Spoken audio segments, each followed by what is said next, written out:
परमपिता परमात्मा सर्व सृष्टि रचनहार कबीर बंदी छोड़ जी की असीम कृपा से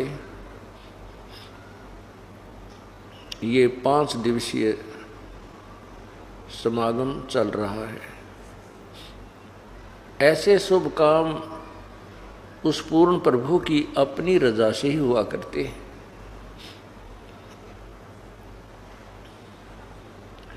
और ऐसे शुभ समागम में बहुत ही पुण्य आत्मा, बहुत ही अच्छे संस्कार वाली आत्माएं पहुंच पाती हैं। कहते हैं सकल पदार्थ हैं जग माही और भाग्य बिना नर पावत नाही।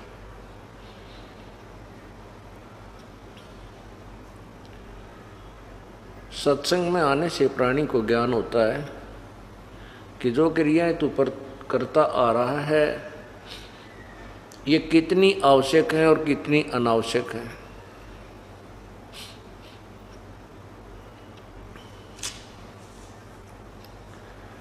और सत्संग के वचनों को सुनकर ये प्राणी फिर अपना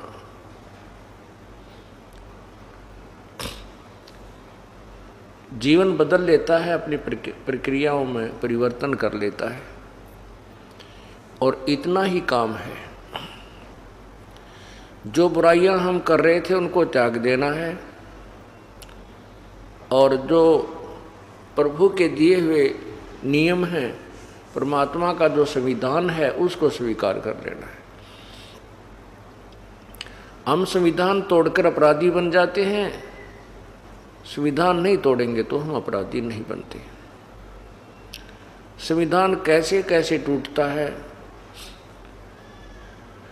बुराई करने से परमात्मा का संविधान टूटता है, शराब पीने से, तंबाकू प्रयोग करने से, मांस खाने से और अन्य नशीली वस्तुओं का प्रयोग करने से,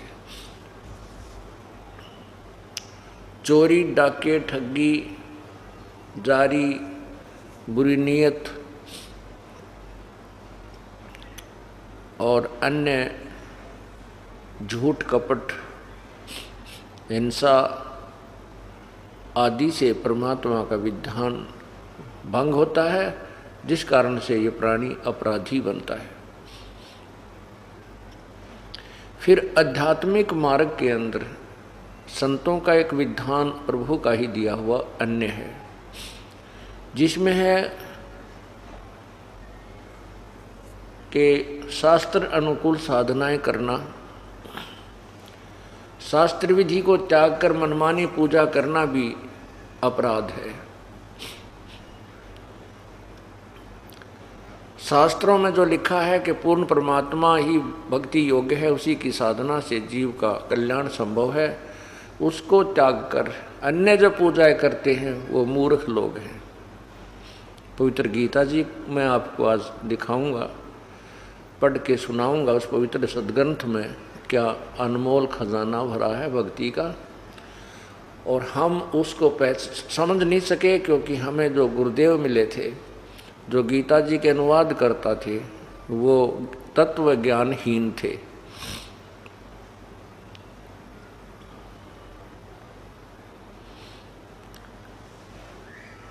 फिर जब आप सत्संग में आते हो, गुरुदेव से उपदेश प्राप्त कर लेते हो,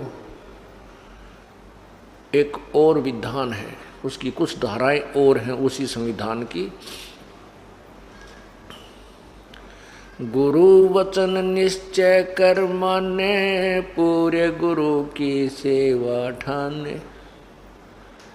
गुरु वचन, गुरुदेव का जो आदेश है उसको अवश्य माने। यदि आप गुरुदेव का आदेश की अवहेलना कर देते हो तो आप फिर दोषी बन जाते हो।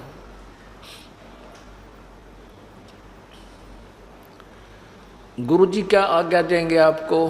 गुरुजी आज्ञा देंगे शराब नहीं पीना, तम्बाकू नहीं पीना, चोरी नहीं करना बेटा बेटी, शुभ कर्म करना, मन कर्म वचन से भी किसी का बुरा नहीं सोचना, राग द्वेष को समाप्त करना। धीरे धीरे कम हो जाएगा, एकदम तो नहीं होता। सत्संग के जो वचन हैं, भक्ति है, ये ट्रीटमेंट है इन सभी विकारों को धीरे धीरे नॉर्मल करने का। कई भक्तजन कहते हैं कि हम तो नाम जप लेंगे, काम क्रोध मोह लोभ अहंकार पर काबू पा लेंगे। वैसे क्या नाम लेना, नहीं, ये उनकी भूल है। यदि काम क्रोध मोह लोभ अहंकार पर नाम लेने से पहले काबू आ गया तो भक्ति करने की आवश्यकता है को नहीं। फिर तो वो परमात्मा तुल्य यानी देव स्वरूप आप पे हो गया। हाँ, नाम लेने से पहले जो विकार त्यागने हैं वो है सुल्फा, शराब, मांस, तम्बाकू, सिगरेट, बीड़ी आदि के माध्यम से जो भी हम प्रयोग करते हैं, इनको त्याग दोगे। ये भी बहुत ही आपकी बहादुरी है। ये भी आपसे नहीं छूटेंगे, नहीं त्यागे जा सकते हैं। आशीर्वाद संत का चाहिएगा। उस आशीर्वाद कई प्रकार से काम करता है। एक तो आपकी नीत साबित हो जावे, मैं बुराई त्यागना चाहता हूँ और आपका उपदेश लूँगा। हे परमात्मा, हे प्रभु, हे कबीर देव जी, और साथ में उन्हीं के नुमाइंदे अपने जिससे वो उपदेश लेना चाहते हैं उस संत को भी साथ रखे और कहे कि मैं उपदेश लेना चाहता हूँ, मेरी बुराई नहीं छूट रही है,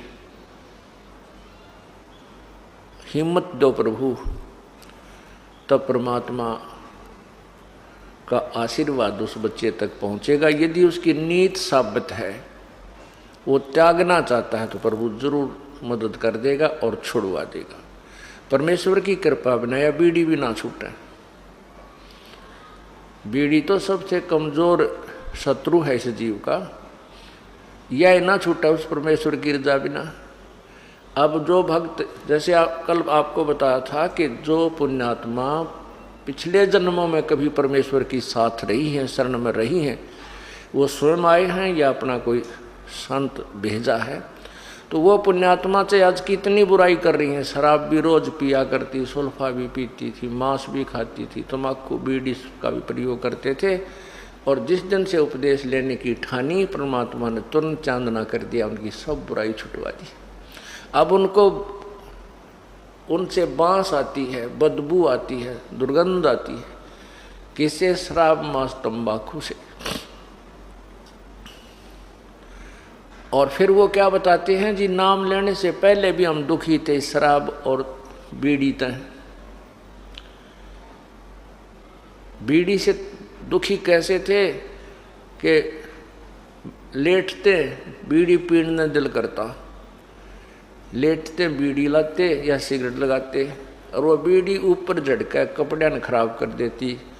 एक बार तो रजाई में आग लगी, घरवाला ने भी गड़िया, लेकिन बीड़ी फिर भी ना छूटी। फिर कई बार दुखी होकर के शाम ने तोड़ देता, बंडल के बंडल ने तोड़ के और बाहर फेंक देता। अब बीड़ी साथ होगी ही नहीं तो आप पे छूट जाएंगी।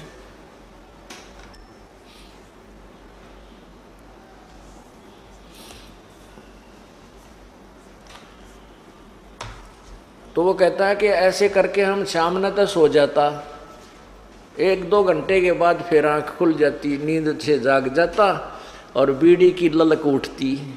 वह जूठे टोटके पड़े पाते हैं ना, कितने छोटे छोटे से, उन ठाठा के पिया करता, बीड़ी छूटी नहीं। अब कृपा हुई है परमात्मा की, अब बदबू आती है। यदि कोई साथ बैठ कर दूसरा भी पीता है तो हमारे को वो अच्छा नहीं लगता। तो ये कृपा भी परमात्मा की होती है। अब जो भाई ये कह रहा था कि मैं तो काम क्रोध मोह लोभ अहंकार सब को त्याग कर फिर नाम लूंगा, वो आदमी नाम लेना नहीं चाहता या उसको ज्ञान कति नहीं।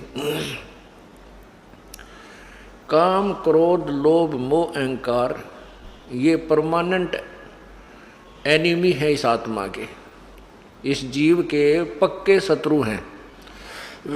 और इनको इनसे ना ब्रह्मा जी बच सके हैं, ना विष्णु जी, ना शिव जी। और फिर आम जीव की तो औकात क्या है? इन काम क्रोध मोह लोभ अहंकार से आप पे छुटकारा पाले नहीं हो सकता है। इसका एक बहुत लंबा ट्रीटमेंट है। छुटकारा तो होगा लेकिन लंबा ट्रीटमेंट है जो इस तत्व ज्ञान और इस यथार्थ भक्ति विधि से ही संभव हो सकता है।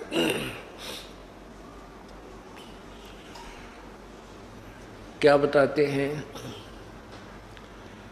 सरंग बरंग मृग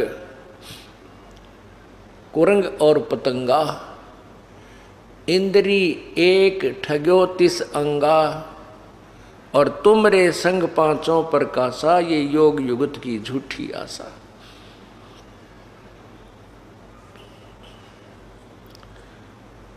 क्या बताते हैं कि शब्द स्पर्श रूप रस गंध ये 5 विकार जीव का लगा रखे हैं इस काल भगवान ने। क्यों लगा रखे हैं? कि ये परमात्मा की भक्ति ना कर ले वह कभी कोई संत आवे और यथार्थ भक्ति का वो संदेश देवे तो वो उस भक्ति को कर ना सके, और दूसरी जो भक्ति हमारी है उसको ये करते रहें और उसमें ये काम क्रोध में भी लिप्त रहें। तो इनकी यहीं पर जन्म मरण की प्रक्रिया बनी रहेगी।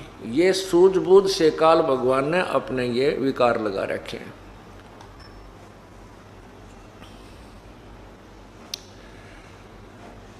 एक शब्द स्पर्श, शब्द होती है अच्छी मीठी सुरीली आवाज की चाह, ये शब्द का ये गुण है। शब्द स्पर्श रूप रसगंध आदि ये 5 विकार हैं।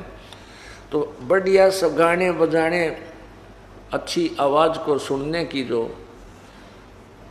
चाह है वो विकार शब्द विकार कहलाता है। एक मृग होता है कुरंग,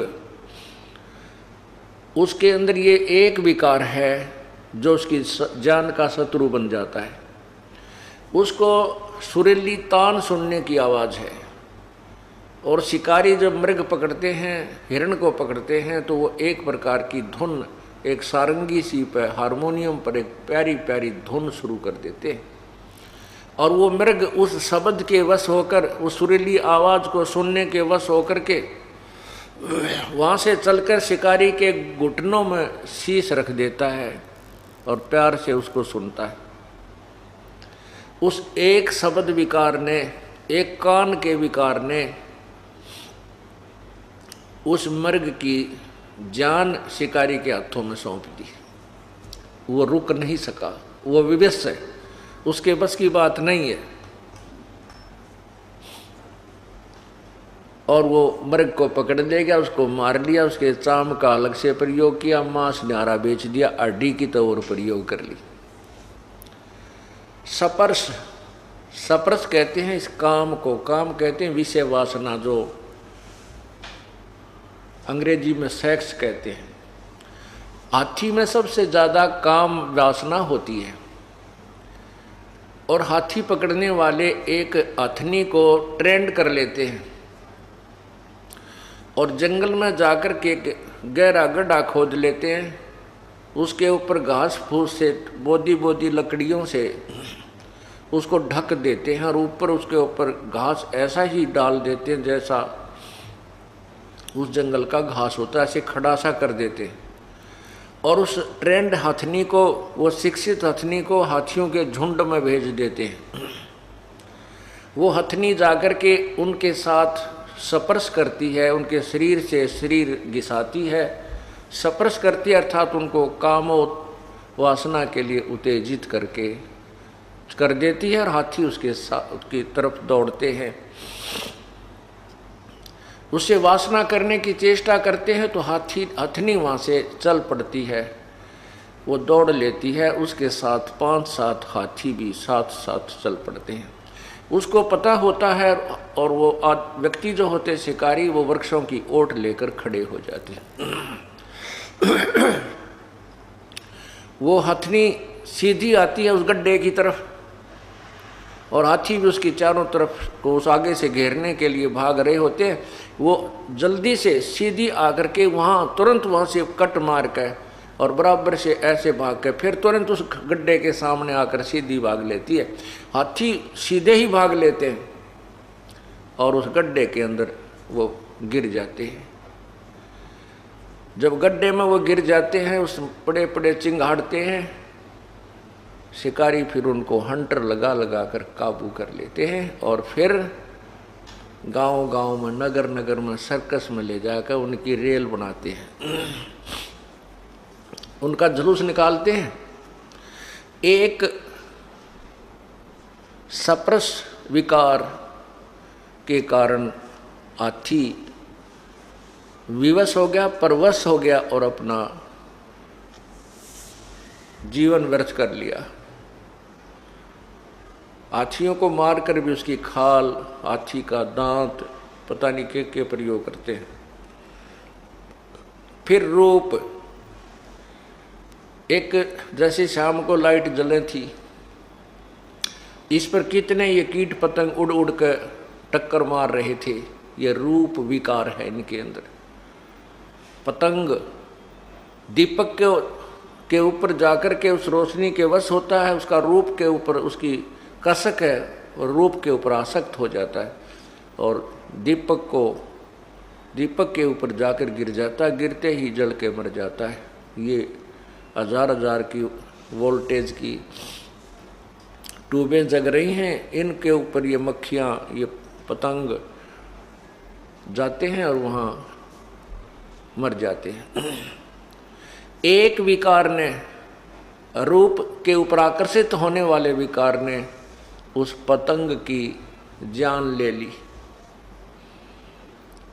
शब्द सप्रश रूप, अब रस।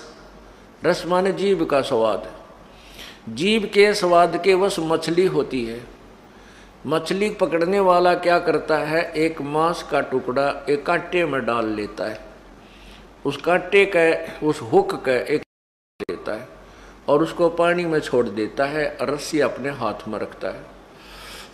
वो मछली उसको खाने के लिए एकदम दौड़ती है, वो हुक उसके गले में अटक जाता है और वो ऐसे झटका देता है शिकारी, मछियारा, वो मछली बाहर आके गिरती है।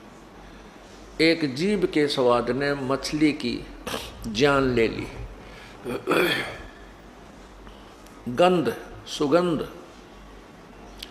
भंवरा जो होता है, भंवरा जो फूलों के ऊपर सुगंध लेता फिरता है, वो इतना वश होता है गंध लेने के, सुगंध लेने के, कि फूल के ऊपर बैठ जाता है और वो इतना बेसब्रा हो जाता है, उठता नहीं। और शाम के समय वो फूल बंद हो जाता है। कई ऐसे फूल हैं जो बंद हो जाते हैं, अच्छे मजबूत होते हैं, और वो भंवरा उसके अंदर ही रह जाता है, उसकी जान चली जाती है, वो उठता नहीं, इतना विवश है। तो यहाँ कहते हैं कि कुरंग मतंग,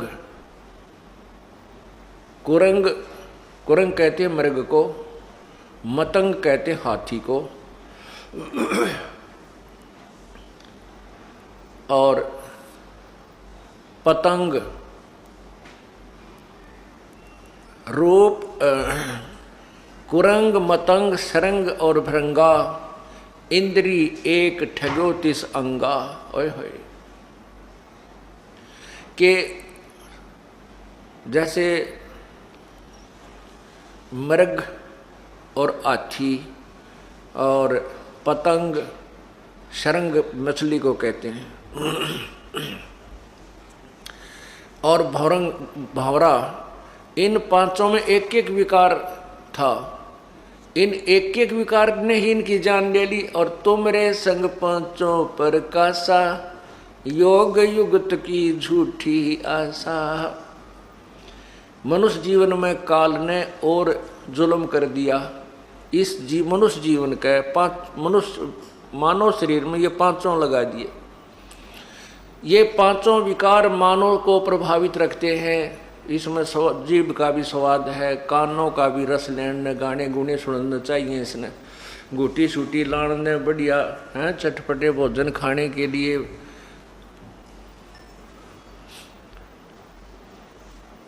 और विषय वासना भी कोई आंती ही नहीं इसके इस शरीर में। परमात्मा कहते हैं हमें समझाने के लिए,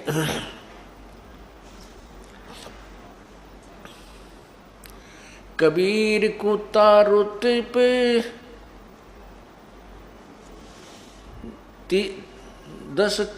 30 दिन रहे उजासे,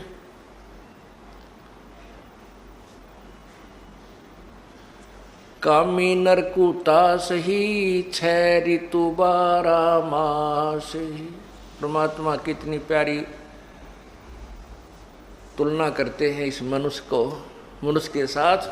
कहते हैं कुत्ता एक ऋतु आने पर ही 30 दिन तक वो काम वासना से प्रेरित रहता है, और कामी नर कुत्ता सही 6 ऋतु 12 मास। कामी माने विषय वासना वश होकर ये नर उस कुत्ते से भी बदतर है, इसकी कोई ऋतु ही सीमित नहीं है, 6 ऋतु 12 मास ही ये काम तेज उत्तेजना के वश रहता है। अब क्या कारण है कि जैसे काल ने हमारे ये मनुष्य जीवन देते ही ये पांचों विकार फिट कर दिए कि या तो ये भक्ति करे नहीं, और करे तो ये विकार इसको करने नहीं थे। परमात्मा पूर्ण ब्रह्म बड़े दयालु हैं, उन्होंने एक ऐसा ट्रीटमेंट दिया हमारे को इस सत्य नाम का, श्वास से सिमरन का। इससे ये विकार धीरे धीरे कति नष्ट हो जाएंगे, बिल्कुल नॉर्मल से बने रहेंगे, ये दबाव नहीं दे सकेंगे। और फिर ये ज्ञान ऐसा दे दिया कि हम गलती करने की चेष्टा करेंगे या कोई मन में विकार काल प्रेरित करेगा, तुरंत ये ज्ञान अड़ जाएगा और परमात्मा इस मन की परों को काट देगा, और भक्ति का जो सहयोग है वो आपको इन विकारों से बचाएगा, और कुछ दिनों के बाद ये ठीक हो जाएंगे। ये बिल्कुल समाप्त नहीं होंगे, लेकिन ज्ञान से इस सतनाम से बिल्कुल ऐसे हो जाएंगे, हानि नहीं कर सकेंगे, आपको बाधक नहीं बनेंगे आपके लिए। परमात्मा कोई गलती नहीं होने देगा आपसे, कोई ऐसी परिस्थिति पैदा कर देगा जो ये मन तो ये काल है, ये तो 21 ब्रह्मांड का भगवान है, ये ब्रह्मा विष्णु महेश के साथ भी इसने खूब ऐसी घटनाएं घटा दी जो आज तक शोभनीय नहीं लगती हैं, लेकिन संत के साथ इसकी नहीं बसाओगी। कैसे? जैसे भगवान शिव ने जब ये देखा कि पार्वती जी ने श्री रामचंद्र जी का रूप बनाकर ना सीता जी का रूप बना करके और श्री राम की परीक्षा ली थी, और श्री राम ने उनको पहचान लिया था कि आप तो दक्ष पुत्री देवी हो, आप सीता नहीं हो।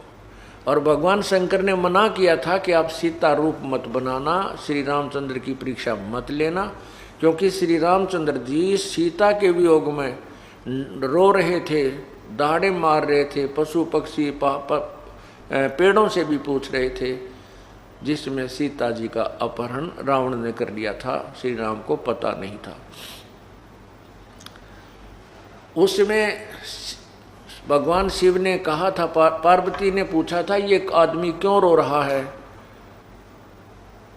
भगवान शंकर ने कहा ये आम मनुष्य नहीं है, ये भगवान विष्णु अवतार श्री रामचंद्र जी हैं, इनकी पत्नी को कोई उठा ले गया है, अपहरण कर ले गया है, उस वियोग में ये रो रहे हैं।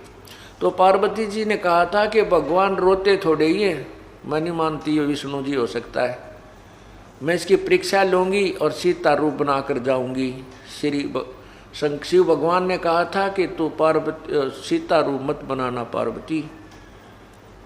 तब तो उसने कह दिया नहीं बनाऊंगी, भगवान शिव के इधर उधर होते ही तुरंत सीता रूप बनाया और श्री राम की परीक्षा लेने पार्वती जी पहुंच गई। जाते ही रामचंद्र जी ने कह दिया, हे दक्ष पुत्री माया, भगवान शिव को कहाँ छोड़ आई, अकेली कैसे आ गई। इस बात से वो बहुत शर्मिंदा हुई और कहा, आप तो सचमुच विष्णु भगवान हैं, ये मेरी ही गलती थी। शिव भगवान ठीक है आपको प्रणाम कर रहे थे। जब वो वापस आई तो अंदर से मन काल ने प्रेरित कर दिया भगवान शिव को कि ये अवश्य गड़बड़ करके आई होगी। उसने कहा कि तू सीता बन के परीक्षा लेकर आई है। वो नाटी भी इतना मन ने को नहीं परीक्षा ली, नहीं तू झूठ बोलती है, मेरी आत्मा नहीं मान रही है, तू गई है। फिर उसने भी स्वीकृति दे दी, हाँ जी मैं गई थी। इस बात से भगवान शिव ने एक तो ये कहा कि तू अब मेरे बड़े भाई की पत्नी का रूप बना लिया, अर्थात मेरे लिए माता के तुल्य होगी, स्वीकार्य नहीं है, मैं तुझे तेरे से पत्नी व्यवहार नहीं करूँगा। और दूसरे मन में ये आके मैं पार्वती से प्रिय इस जग में किसी को नहीं मानता था और इसने भी मेरे को डिसीव कर दिया, धोखा दे दिया।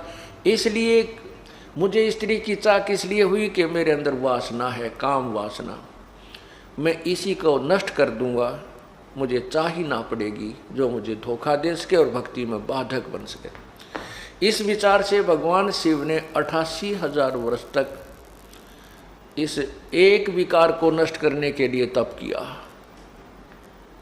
सपर्श विकार को। 88,000 वर्ष तप करने के बाद कहते हैं कामदेव को भी फूंक दिया, जला दिया, सब कुछ कर दिया।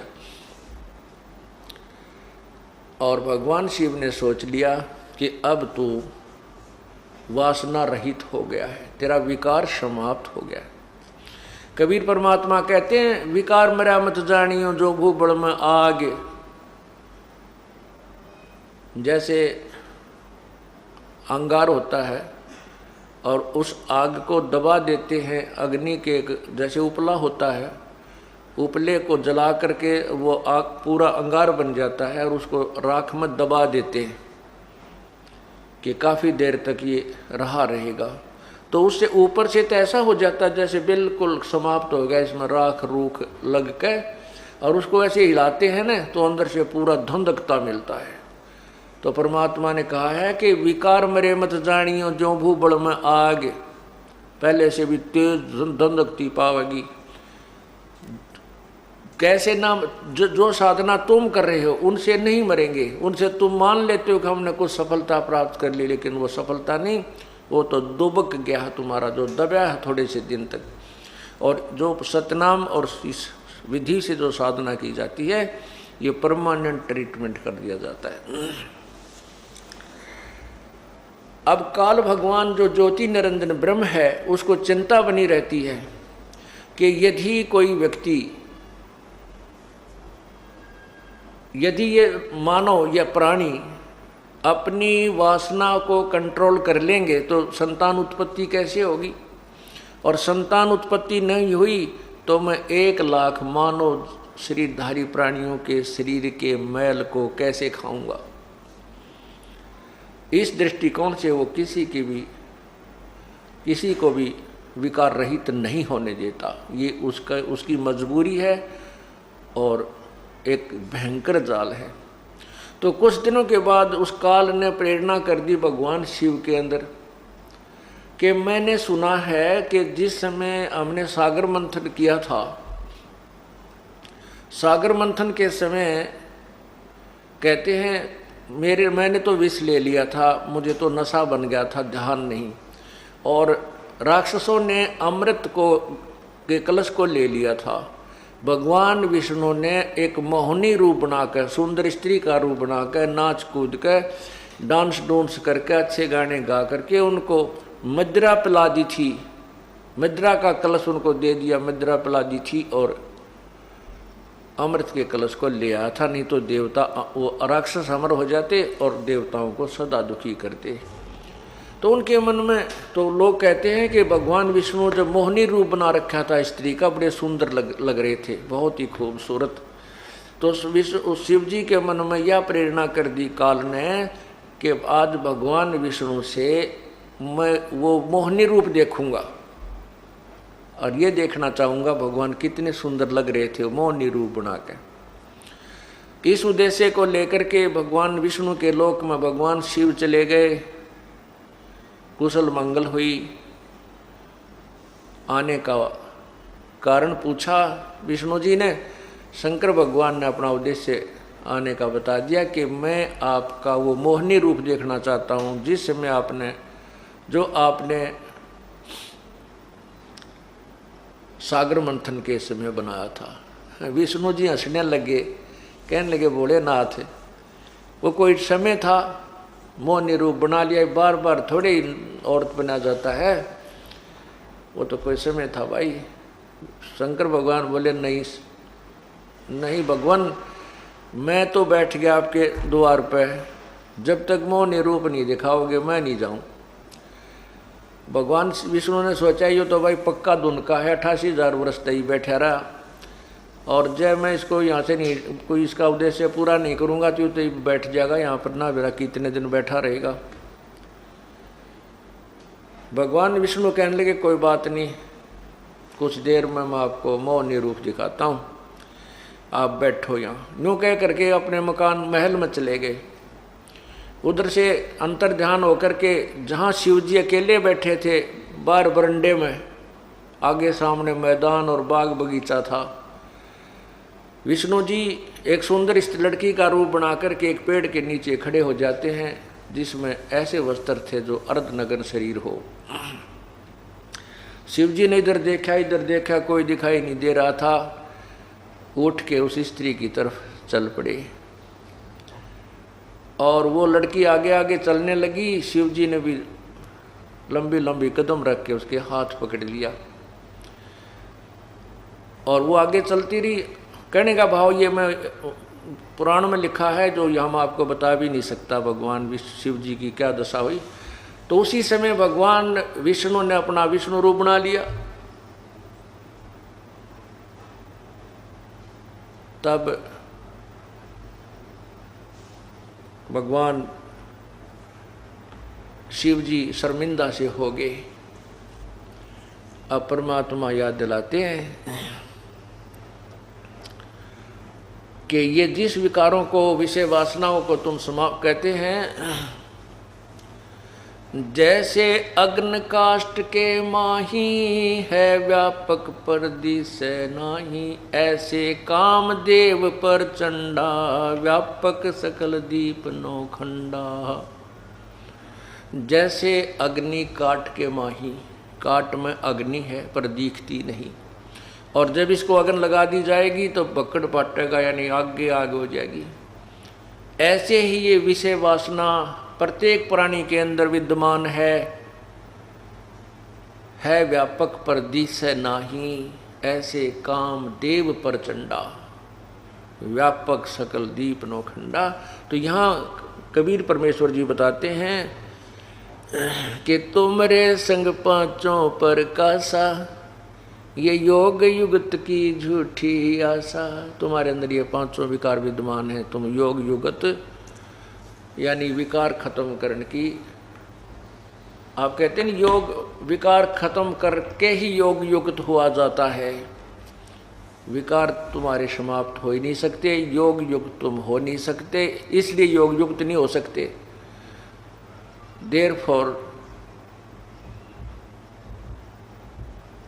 इसलिए आपका जीवन जो है या भक्ति भी व्यर्थ और आपका जीवन भी व्यर्थ, आपका उद्देश्य भी गलत है। जो तो आप सोच रहे हो कि मोक्ष प्राप्त कर लेंगे या परमात्मा से संपर्क कर लेंगे, क्योंकि आप कहते हो विकार जब तक समाप्त नहीं होंगे हम भक्ति पर लगेंगे नहीं। और विकार समाप्त करने के लिए कौन से विकार? जो अंतःकरण के विकार, एक बाहर के विकार जो आपको पहले बताया, शराब मांस तम्बाकू चोरी ठगी बकवाद ये माड़ी नीत करना, ये बाह्य विकार है। अंदर के विकार, ये पांचों विकार समाप्त करने के लिए आपको एक लंबा ट्रीटमेंट आजीवन करना होगा। कौन सा है? राम नाम रटते रहो जब तक घट में प्राण, कभू तो दीन दयाल के भनक पड़ेगी कान। अंतिम श्वास तक ये ट्रीटमेंट आपको लेना पड़ेगा। कौन सा? सत्संग सुनना और धर्म यज्ञ, ये पांचों यज्ञ करना, परमात्मा का जो मंत्र है इन तीनों मंत्रों का जाप करना, और इस प्रकार आप इन विकारों से रहित रहोगे, परमात्मा प्राप्त कर सकते हो। अब हम उसी कहानी पर आते हैं, उसी कथा पर आते हैं जो कि कल अधूरी छोड़ी थी। त्रेता युग में पूर्ण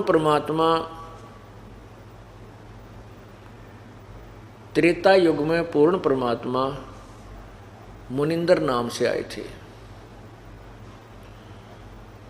और द्वापर युग में पूर्ण परमात्मा करुणामय नाम से आए थे, सतयुग में सत्सुकृत नाम से आए थे। अब हम करुणामय रूप में जब वो आए थे द्वापर युग में, और द्वापर युग में श्री कृष्ण जी की भी भूमिका थी जो विष्णु अवतार थे। कल आपने सुना है, जैसे कल प्रकरण चल रहा था कि गीता जी का ज्ञान श्री कृष्ण जी ने नहीं कहा, गीता जी का ज्ञान काल ने कहा। वो प्रमाणित भी आपके सामने किया गया। अब उसी प्रकरण में एक उदाहरण और देते हैं आपको कि गीता जी का ज्ञान श्री कृष्ण जी ने नहीं, काल ने कहा था। कैसे? गीता जी अध्याय नंबर 2 के मंत्र 37 और 38 में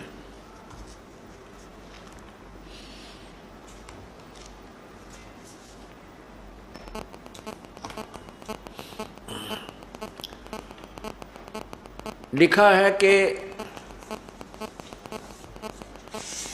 गीता ज्ञान दाता अर्जुन को कह रहा है कि अर्जुन, या तो तू युद्ध में मारा जाकर स्वर्ग को प्राप्त होगा, अथवा संग्राम में जीतकर पृथ्वी का राज्य भोगेगा। इस कारण हे अर्जुन, युद्ध के लिए निश्चय करके खड़ा हो जा, यानी युद्ध कर ले। 38 श्लोक में, अध्याय नंबर 2, गीता जी के अध्याय नंबर 2 श्लोक 38 में फिर कहा है कि जय पराजय, लाभ हानि, सुख दुख समान समझकर इसके बाद युद्ध के लिए तैयार हो जा। इस प्रकार युद्ध करके तू पाप को नहीं प्राप्त होगा, अर्थात तुझे पाप नहीं लगेंगे।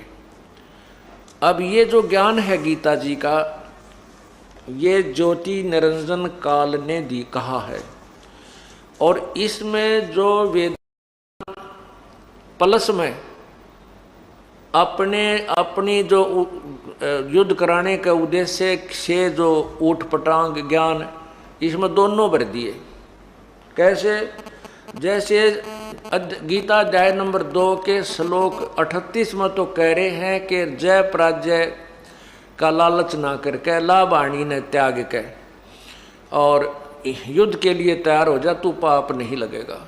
और 37 में उससे पहले वाले श्लोक में कह रहा है यू काल भगवान कि अर्जुन, यदि तू युद्ध में जीत गया तो सारी पृथ्वी का राज भोगेगा, हार गया और जो मर गया तो स्वर्ग जाएगा। लालच और लोभ दोनों दे भी रहा है, बता भी रहा है कि लोभ तेरे को ये है, लाभ ये है, तेरे को लाभ है और कि तो जीत गया तो पृथ्वी का राज भोगेगा, मर गया तो स्वर्ग में जाएगा। क्योंकि युद्ध में यदि सैनिक सीने में गोली खाकर मरता है, पीछा नहीं हटता है, उसको कुछ समय के लिए स्वर्ग का समय मिलता है।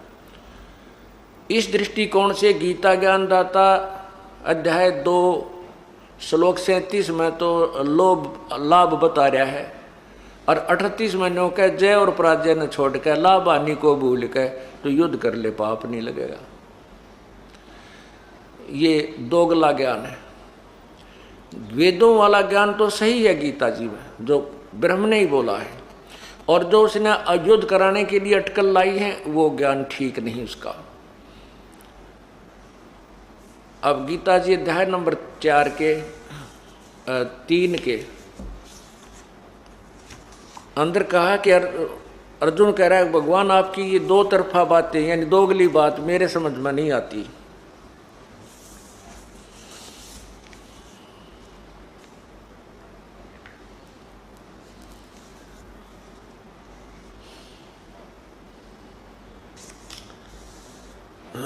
गीता अध्याय 5 के मंत्र 1 में श्लोक 1 में कहा है कि कभी तो आप कहते हो कर्म योगी से कर्म सन्यासी से कर्म योगी अच्छा है, कभी आप ज्ञान को उत्तम बता रहे हो। तो आप ये दो तरफी आपकी बातें यानी दोगली बातें मत करो, एक निश्चय करके बात बता, निश्चय करके ज्ञान कहिए। क्योंकि अर्जुन सोच रहा है कि कृष्ण बोल रहा है, लेकिन कृष्ण के शरीर में वो काल बोल रहा था। अब हम क्या लेते हैं कि गीता जी अध्याय नंबर 2 के श्लोक 37 में कहा है कि युद्ध में जीत गया तो सारी पृथ्वी का शासन करेगा, हार गया मर गया तो स्वर्ग जाएगा। 38 में कहा है कि तुझे कोई पाप नहीं लगेगा तो युद्ध कर ले। तो अध्याय नंबर 11 के मंत्र 32 में कहा कि तू तो केवल निमित्त मात्र है, ये तो मैंने सारे मार रखे हैं, मैं काल हूं, मैं खाने के लिए सबको आया हूं। अब इस प्रमाण को प्रमाणित करने के लिए एक कथा सुनाता हूं। युद्ध के उपरांत पांडव विजयी हुए, कौरव हार गए, पराजित हुए। कुछ समय के उपरांत क्या होता है कि युधिष्ठिर जी को, जो पांडवों का बड़ा भाई था, उसको राजगद्दी पर बैठा दिया गया। कुछ समय उपरांत युधिष्ठिर जी को भयंकर सौपन आने लगे, बुरे बुरे सौपन आने लगे।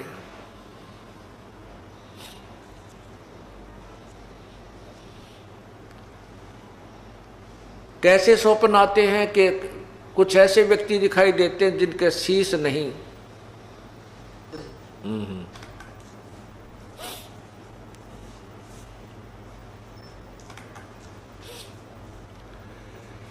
अब वो ऐसे बुरे बुरे सौपन आने लगे जैसे सिर कटे हुए व्यक्ति घर में घुस रहे हैं, हाहाकार मच रही है, और ऐसा आवाज़ आ रही है जैसे युद्ध में शहीद हुए उन सैनिकों की विधवाएं रो रही हैं और उनके अनाथ बच्चे अपनी माँ से कि लिपट कर रो रहे हैं, माँ हमारा पापा, हमारे पिताजी, हमारे डैडी कब आएंगे।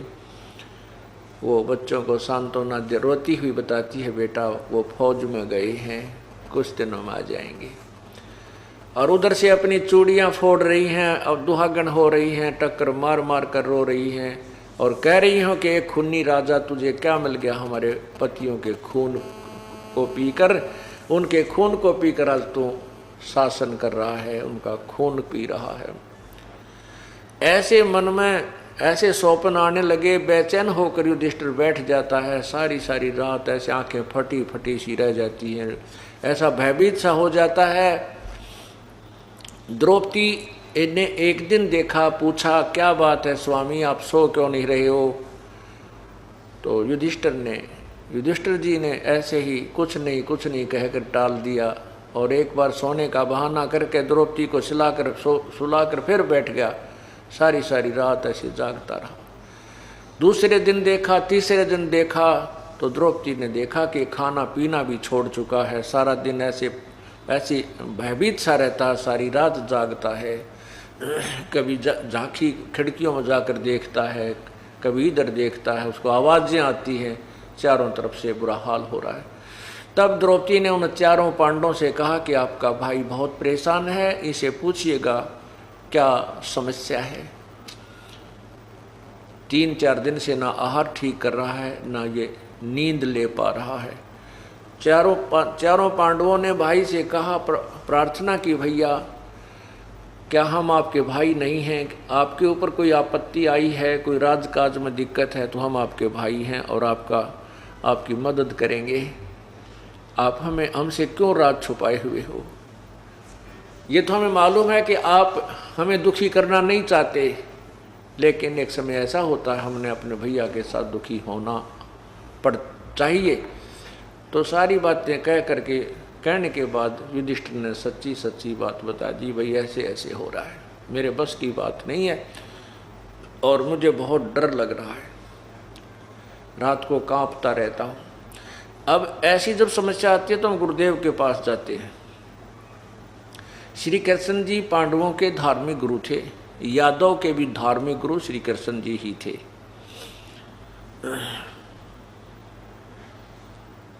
सभी ने एक ही राय बनाई कि श्री कृष्ण जी के पास द्वारका चलते हैं, इस समस्या का समाधान और कारण पूछते हैं।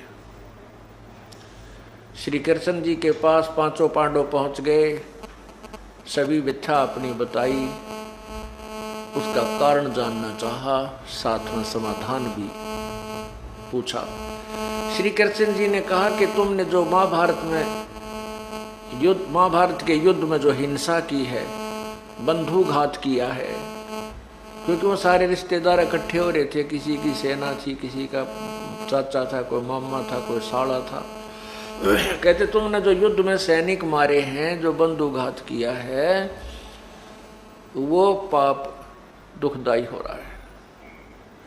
अब अर्जुन तो कानों सुन रहा था उन बातों को, कुछ तो याद थी उसके।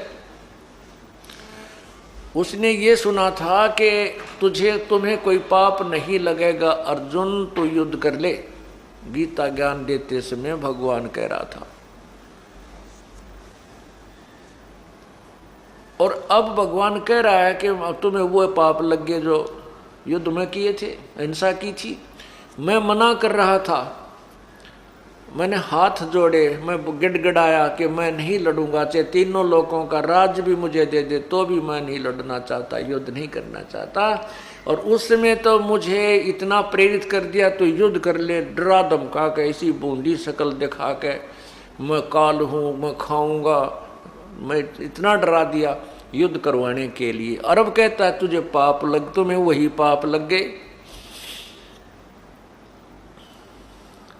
अब उस समय अर्जुन ने ये वाद विवाद करना उचित नहीं जाना।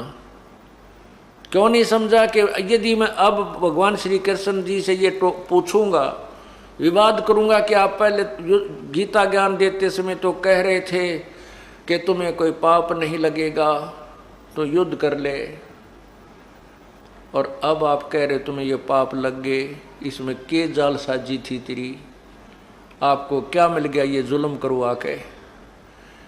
इसलिए नहीं बोला कि भाई युधिष्ठिर ये सोचेगा कि जो अब समस्या क्या आ गई कि श्री कृष्ण जी ने उसका समाधान बताया था, इस दुख के निवारण का समाधान ये बताया था कि एक अश्वमेघ यज्ञ करो, और उस अश्वमेघ यज्ञ में पृथ्वी के सभी देवता, सभी ऋषि मुनि, सभी वर्गों के लोग, जितने भी ज़्यादा से ज़्यादा जीव आ सके, मानव शरीरधारी, उन सबको आमंत्रित कीजिए। स्वर्गलोक के देवताओं को भी आमंत्रित कर लीजिए, और फिर एक यज्ञ, एक धर्म भंडारा कीजिए, और एक शंख रखा जाएगा, पंचजन्य शंख रखा जाएगा। वो शंख सभी के भोजन करने के उपरांत अपने आप आवाज़ करेगा, तो समझना तुम्हारी यज्ञ सफल होगी। यदि शंख ने आवाज़ नहीं की, भोजन सबने खा लिया, तो आपकी यज्ञ संपूर्ण नहीं हुई और आपका दुख निवारण नहीं होगा। अब इतने बड़े समागम, इतने बड़े अनुष्ठान में करोड़ों लाखों रुपए लगने थे, उस समय के लाखों रुपए। तो अर्जुन ने सोचा यदि मैं अब डिस्कस करूंगा, मैं वाद विवाद करूंगा श्री कृष्ण जी से, तो भाई युधिष्ठिर ये जानेगा कि इसमें लाखों रुपए लगने हैं, और भाई मेरे ट्रीटमेंट होने में प्रसन्न नहीं है। अब इनको पैसा लगता दिखाई दे रहा, इसलिए वाद विवाद करने लग गए। और अर्जुन को मालूम था कि युधिष्ठिर पक्का है धुन का, यदि इसके मन में ये बात आ गई कि इसलिए वाद विवाद हो रहा है कि कहीं खर्च ना हो जा, तो ये ट्रीटमेंट नहीं कराएगा, ये उपचार नहीं कराएगा और मर ही सकता है। अपने भाई के नेचर से परिचित होने करके, स्वभाव से परिचित होने करके अर्जुन नहीं बोला, और वो अंदर जो उठी थी एक प्रेरणा, उसको दाब लिया, दबा करके कहा प्रभु जो आज्ञा दोगे वही होगा।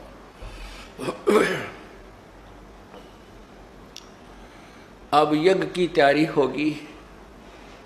श्री कृष्ण जी भी आगे। उस यज्ञ में 33 करोड़ देवता, 88,000 ऋषि, 12 करोड़ विप्र ब्राह्मण, 9 नाथ, 84 सिद्ध, ये महात्मा गोरखनाथ जैसे, मच्छंद्र नाथ जैसे,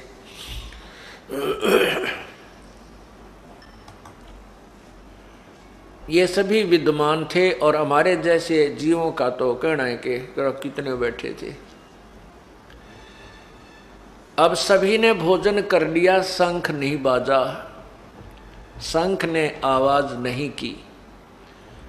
तो युधिष्ठिर जी बहुत मायूस हुए, श्री कृष्ण जी के पास आए और कहा प्रभु हमने घोर पाप कर रखा है, हमारा पाप समाप्त नहीं हो सकता,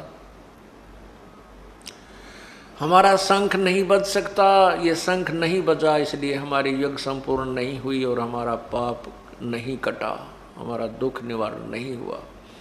श्री कृष्ण जी ने कहा भाई ये जितने भी महापुरुष आए हैं इनमें कोई शंख बजाने वाला है ही नहीं। एक शंख बजाने वाला संत सुदर्शन नाम है, वाल्मीकि के घर उसका जन्म है। वो यहाँ आए तो तुम्हारा काम बने। अब युधिष्ठिर जी ने कहा कि कहाँ है प्रभु वो?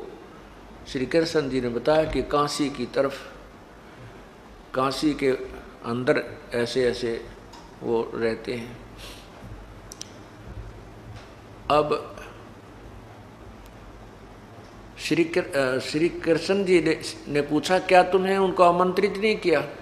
युधिष्ठिर जी ने कहा कि उधर भीम की ड्यूटी लाई थी, उस क्षेत्र में न्योता देने की, निमंत्रण देने की। भीम बुलाया। भीम से श्री कृष्ण जी ने पूछा कि क्या आप उधर गए थे? एक संत है, वाल्मीकि घर में जन्म है, सुदर्शन उनका नाम है, उनको आमंत्रित नहीं किया या क्या कारण है?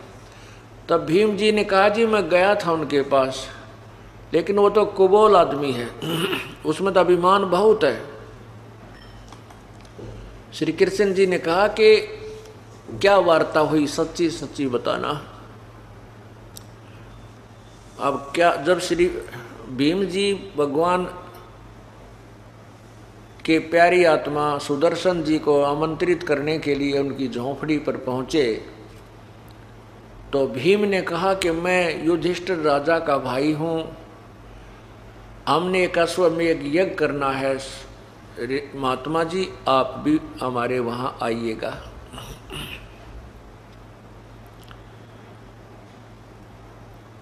तब सुदर्शन जी ने कहा था कि भीमसेन जो तुम्हारे अन्न को खाएगा वो लाखों वर्ष नरक में रहेगा।